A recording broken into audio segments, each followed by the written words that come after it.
4 fastest and cheapest Madden 20 Ultimate Team coins. Make sure you guys go check out my sponsor, EasyMut.com. Use code VENM at checkout for 5% off. Yo, what's up, everybody? Ton on Fire here, back in the video, and today I'm going to be showing you guys another great pass defense here in Madden 20, and it's going to come to us out of the nickel 2-4-5 odd formation. Now, if you guys didn't watch my previous video, it was a couple of videos ago, I uploaded the bench blitz 3 run defense. Make sure you go check that out, because these kind of go hand in hand. They are in the same formation, so you can really combine these together. Now, the pass defense we're going to be running today is going to be this cover 4 drop. Now, cover 4 is one of the most annoying defenses to go out of. I'm going to show you guys ways that I like to maneuver around the defense, as well as adjust, and how I defend it against different offenses. Now, I'm just going to come out in it regularly. I usually always come out with my corner on the left side. If you want to use auto flip, you can.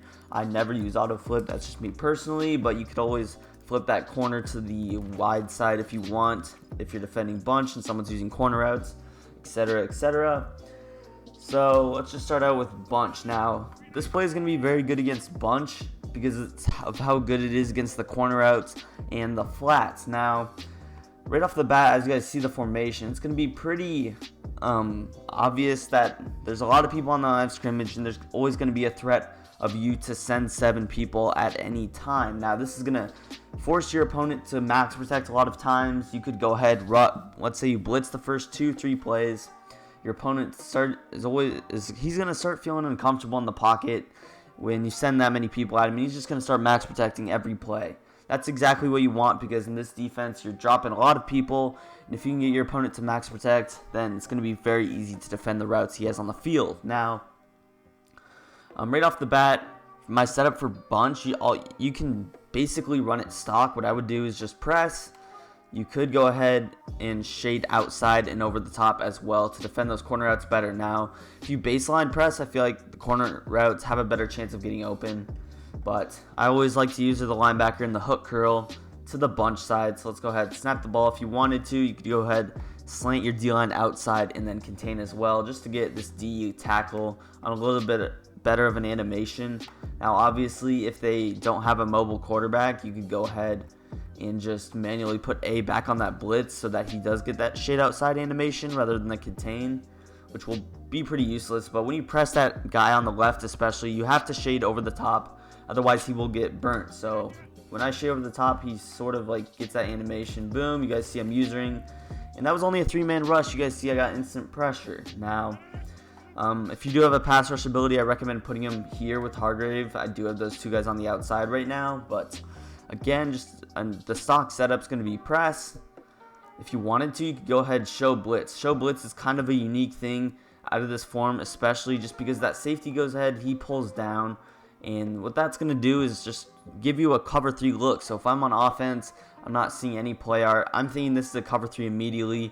I'm expecting this guy to be in the purple, and then whatever other zones he has on the field. So when you show blitz, you're not really going to get burned over the top, especially if you do shade over the top. And overall, it's just a good way to bluff your defense. Again, I'm shading outside. You can't press when you show blitz, otherwise that safety will move back.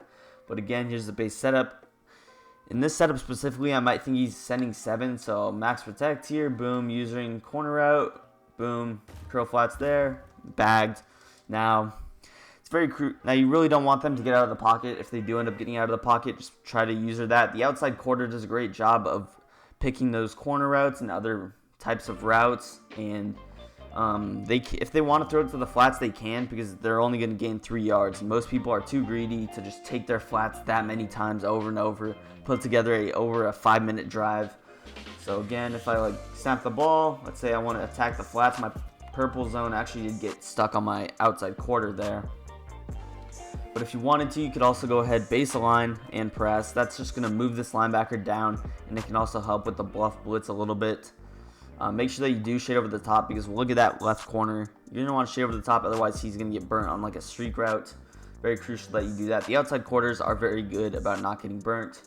But shade over the top, shade outside to defend that corner route. Go ahead, snap the ball, boom, lurking. If he throws that corner out, it's picked off by the purple zone. Even if he does roll out, there's still the outside quarter there. still a lot of zones that can defend that. Now, I want to go ahead and show you guys my blitz setup now, as well as a couple of other setups I like to do. So I'm just going to go ahead and switch to a different offensive formation. This one's going to be the tight offset, one of the most popular formations passing the football in this game. So let's go ahead, come out in the play again. Now, again, with tight offset, it's a corner route heavy formation. Now, see, those outside quarters are going to be crucial. I'm going to show you guys the blitz setup, like I mentioned earlier as well. Now, right off the bat, for whatever reason, these two players are stacked up on each other. So the way you get rid of that is just to base a line that he's going to move back in position. You can also go ahead, press. Now, the blitz setup, what you're going to do is just simply blitz all, contain, and that's basically your blitz setup. Now, the way I like to move around this is typically when I baseline press, this guy should be over here. I'm going to man him up on X, man this player up on Y, and then what I'm going to do is man up B on B. Now, this is basically just going to be a sort of a man coverage setup. Now, against tight offset, the running back, whatever side he's opposite to is the side that the corner out's going to be. So if the running back's on the right, the corner out's going to the left, as you guys see in the play art right here. So if it is the other side, you could run it vice versa. Use that free safety instead of the strong safety. Another setup I like to go to is maybe putting B on a cloud flat.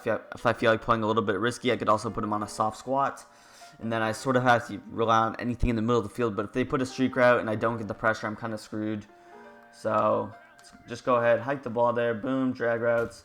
And you guys see the pressure getting there. That was a 6-man protection. We only blitzed 6 people, and we did get instant pressure. So I've had people block 7 in tight against this, and I've still got pressure. So it is just a very glitchy formation. As you guys see, TJ Watt does get that outside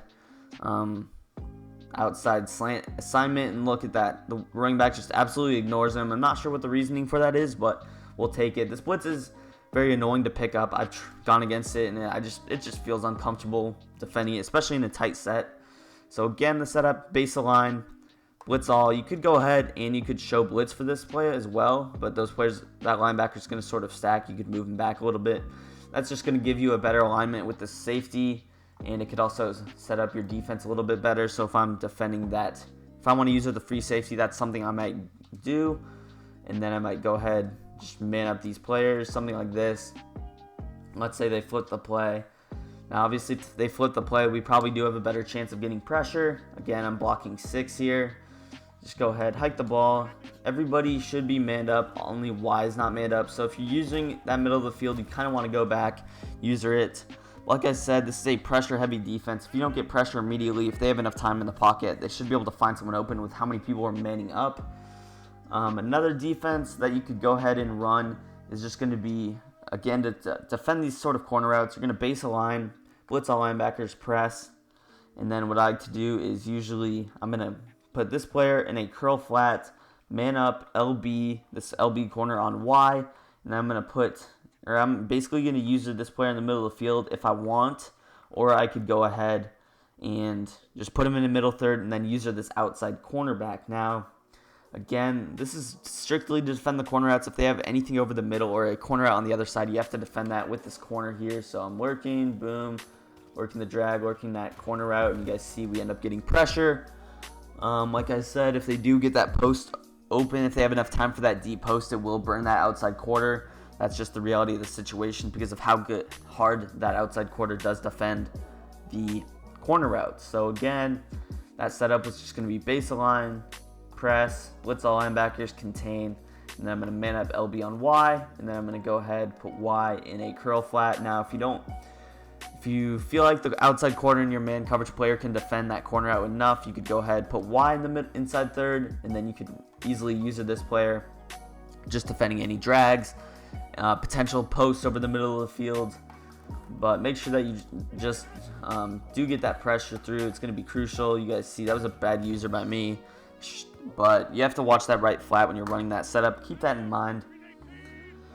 That's pretty much all. There's a couple of other setups you could go ahead and do. A couple of other bluff setups. Like I said, that man coverage is one I go to, especially against tight sets. But what I would recommend doing is just coming out, sending 7. You could go ahead, blitz this player. This is going to be a send 7 type of a blitz. Sending 7 out of this formation is not going to be as good as big dime 1-4-6. Keep that in mind. But if I was defending the corner outs, something I would probably do is just man up this player, and then I'm going to go ahead and man up B on B, shade over the top so that I don't get burnt. If this player is like super fast, you could go ahead, man a line. I'll just do that manually though. Something like this is a great send 7 defense. I have to watch X and A obviously. X more than likely will be on a streak as a clear out, and maybe A, I'm not sure, he could also be on a streak. There's a lot. Here's on drag, lurked, and you guys see we get the pressure. And that's only them blocking 6, so if they went into a block 7 type of a set, there's obviously less routes for you to defend. Go ahead, show that setup again. Baseline, blitz all linebackers, contain, manually blitz this player and then move him in. You might have to contain again because that contain sort of gets glitched a little bit. So if they go ahead, they try to go to a block 7 setup. Let's say they motion Lazard over for that 7-man protection. Usually this is a go-to setup streak, corner out, corner out. I can't put that A player on a corner out, but they usually have slot apprentice there.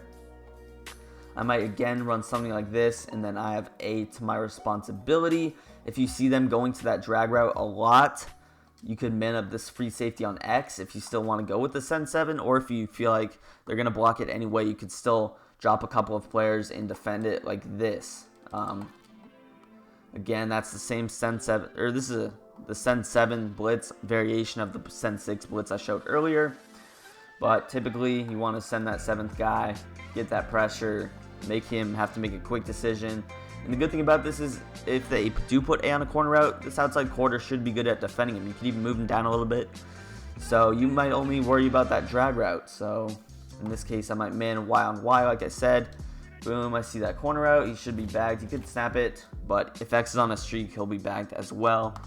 Overall, just a great, unique defense. Go ahead, go in practice mode, lab this defense up a bit, find whatever setup that I showed you guys that you like the best, and then just go ahead, try it online, see what you think. Now, like I said, I did show a variation of setups like 6 or 7, so you can just pause the video if you need time, go back to where I said the setup. Might be confusing because of how many types of defenses I showed, so you can always go back in the video, check that out.